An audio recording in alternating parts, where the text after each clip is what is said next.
আসসালামু আলাইকুম ভিউয়ার্স।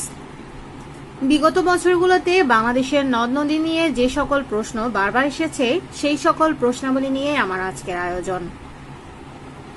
চলুন চলে যাই প্রশ্নে। বাংলাদেশে প্রবাহিত আন্তর্জাতিক নদীর সংখ্যা কত?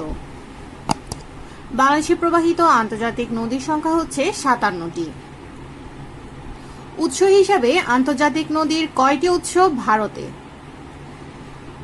54টি নদীর উৎস হচ্ছে ভারতে। উৎস হিসেবে আন্তর্জাতিক নদীর কয়টি উৎসস্থল মায়ানমারে? 3টি নদীর উৎসস্থল হচ্ছে মায়ানমারে। বাংলাদেশের জলসীমায় উৎপত্তি ও সমাপ্ত নদীর নাম কি?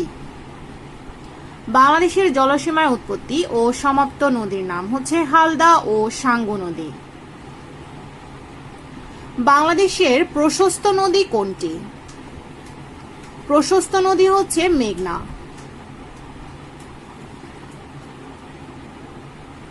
বাংলাদেশের খরস্রোতা নদী কোনটি? খরস্রোতা নদী হচ্ছে কর্ণফুলী। বাংলাদেশের দীর্ঘতম নদী কোনটি? দীর্ঘতম নদী হচ্ছে সুরমা। বাংলাদেশের দীর্ঘতম নদ কোনটি? প্রথমটি ছিল নদী সুরমা আর নদ হচ্ছে ব্রহ্মপুত্র। ব্রহ্মপুত্র নদের অবস্থান বিশ্বে কততম? ব্রহ্মপুত্র নদের অবস্থান বিশ্বে 22তম। ব্রহ্মপুত্র নদের দৈর্ঘ্য কত? ব্রহ্মপুত্র নদের দৈর্ঘ্য হচ্ছে 2850 বর্গ কিলোমিটার। ব্রহ্মপুত্র নদের উৎপত্তি কোথায়? ব্রহ্মপুত্র নদের উৎপত্তি হচ্ছে হিমালয়ের মানস সরোবরে। বাংলাদেশে প্রবেশের পূর্বে ব্রহ্মপুত্র কোন কোন দেশের উপর দিয়ে প্রবাহিত হয়? তিব্বতে সানপো নামে ও ভারতের আসামে ডিহি নামে। বাংলাদেশ ভারতকে বিভক্তকারী নদীর নাম কি? বাংলাদেশ ও ভারতকে বিভক্তকারী নদীর নাম হচ্ছে হাড়িয়াভাঙ্গা। মেঘনার উৎপত্তিস্থল কোথায়? মেঘনার উৎপত্তিস্থল হচ্ছে আসামের লুসাই পাহাড়ে। উৎপত্তিস্থলে মেঘনার নাম কি? বরাক নদী। উৎপত্তিস্থলে মেঘনার নাম হচ্ছে বরাক নদী। মেঘনা কি কি নামে বিভক্ত হয়েছে? মেঘনা সুরমা ও কুশিয়ারা নামে বিভক্ত হয়েছে। সুরমা ও কুশিয়ারা পুনরায় মিলিত হয়ে কি নাম ধারণ করেছে? কালনী। সুরমা ও কুশিয়ারা পুনরায় মিলিত হয়ে কালনী নাম ধারণ করেছে। কালনী কোথায় পুনরায় মেঘনা নাম ধারণ করেছে? ভৈরব বাজারের নিকটে কালনী পুনরায় মেঘনা নাম ধারণ করেছে। কর্ণফুলী নদী কোথা দিয়ে বাংলাদেশে প্রবেশ করেছে? কর্ণফুলী নদী পার্বত্য চট্টগ্রাম দিয়ে বাংলাদেশে প্রবেশ করেছে। কর্ণফুলী নদী কোথায় পতিত হয়েছে? কর্ণফুলী নদী বঙ্গোপসাগরে পতিত হয়েছে। বাংলাদেশের দীর্ঘতম নদী কোনটি? বাংলাদেশের দীর্ঘতম নদী হচ্ছে সুরমা।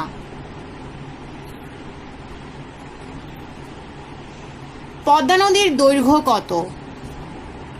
পদ্মা নদীর দৈর্ঘ্য হচ্ছে 324 কিলোমিটার। কুশিয়ারা নদীর দৈর্ঘ্য কত?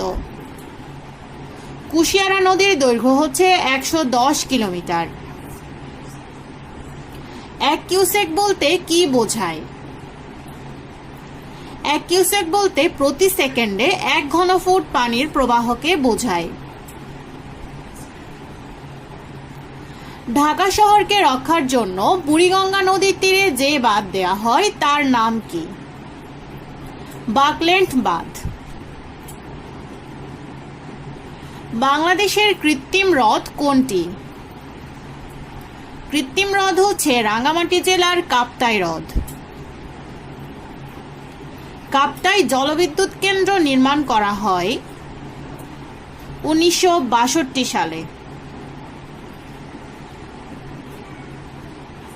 কাপ্তাই হ্রদের আয়তন কত? কাপ্তাই হ্রদের আয়তন হচ্ছে 686.91 বর্গ কিলোমিটার। কোন নদী তিব্বতের মানস সরোবর হতে উৎপন্ন হয়েছে? ব্রহ্মপুত্র নদী। ব্রহ্মপুত্র নদ কোন জেলার ভেতর দিয়ে বাংলাদেশে প্রবেশ করেছে? কুড়িগ্রাম দিয়ে। ব্রহ্মপুত্র নদ কুড়িগ্রাম দিয়ে বাংলাদেশে প্রবেশ করেছে।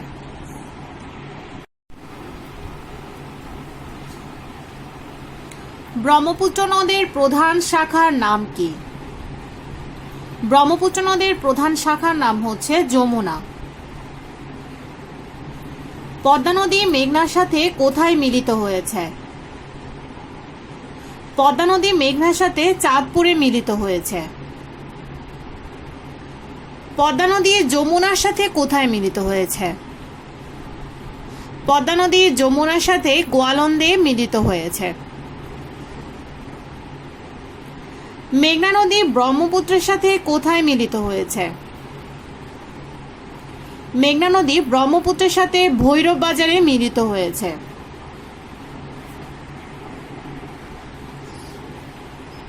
পদ্মা কোন জেলার ভেতর দিয়ে বাংলাদেশে প্রবেশ করেছে? পদ্মা রাজশাহী জেলার ভেতর দিয়ে বাংলাদেশে প্রবেশ করেছে। ভারত ফারাক্কাবাদ নির্মাণ করেছে কোন নদীর উপর? ভারত গঙ্গা নদীর উপর ফারাক্কাবাদ নির্মাণ করেছে। পানি বিদ্যুৎ উৎপাদনের জন্য কাপ্তাই বাঁধ দেওয়া হয়েছে কোন নদীর উপর? কর্ণফুলী নদীর উপর কাপ্তাই বাঁধ দেওয়া হয়েছে। গঙ্গা নদীর উৎপত্তিস্থল কোথায়? গঙ্গা নদীর উৎপত্তিস্থল হচ্ছে হিমালয় পর্বতের গঙ্গোত্রী হিমবাহে। পদ্মা নদীর ভারতীয় অংশের নাম কি? পদ্মা নদীর ভারতীয় অংশের নাম হচ্ছে গঙ্গা। তিস্তা নদীর উৎপত্তিস্থল কোথায়? তিস্তা নদীর উৎপত্তিস্থল হচ্ছে হিমালয় পর্বত। বাংলাদেশের প্রধান নদীবন্দর কোথায়? বাংলাদেশের প্রধান নদীবন্দর হচ্ছে নারায়ণগঞ্জে। বাংলাদেশের নদী গবেষণা ইনস্টিটিউট কোথায়? বাংলাদেশের নদী গবেষণা ইনস্টিটিউট হচ্ছে ফরিদপুরে। কোন সালে ফারাক্কাবাদ নির্মাণ কাজ শেষ হয়? 1974 সালে ফারাক্কাবাদ নির্মাণ কাজ শেষ হয়। কোন সাল থেকে ফারাক্কাবাদ চালু হয়? ফারাক্কাবাদ চালু হয় 1975 সালে। ফারাক্কাবাদের দৈর্ঘ্য কত? ফারাক্কাবাদের দৈর্ঘ্য হচ্ছে 7363 ফুট 6 ইঞ্চি। অসংখ্য ধন্যবাদ আমার ভিডিওটি দেখার জন্য। আমার ভিডিওটি যদি আপনাদের জন্য হেল্পফুল হয় তাহলে আমার চ্যানেলটি সাবস্ক্রাইব করুন।